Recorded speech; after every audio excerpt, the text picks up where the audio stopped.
ఈరోజు కాలేజీలో fee కట్టలేదనేసి exam రానిలేదు నాయన. గబాన్ కట్టు. సరే లోపలికి వెళ్ళినా నేను కట్టేస్తాను కానీ.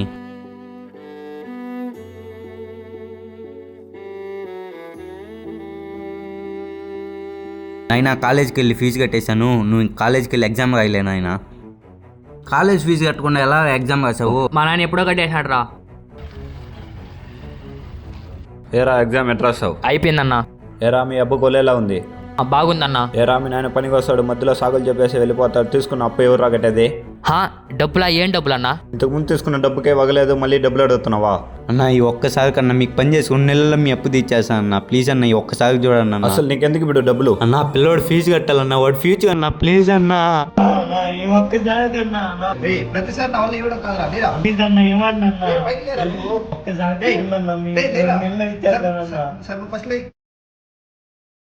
మీ నాన్న నా కాళ్ళు పట్టుకొని బతిమిలాడు, దాని వల్ల డబ్బు ఇచ్చాను. ఫస్ట్ అప్పు కట్టే చూడండి. సరేలే అన్న. ఆ రోజు మీ నాన్న నా కాళ్ళు పట్టుకొని బతిమిలాడు, దాని వల్ల డబ్బులు ఇచ్చాను.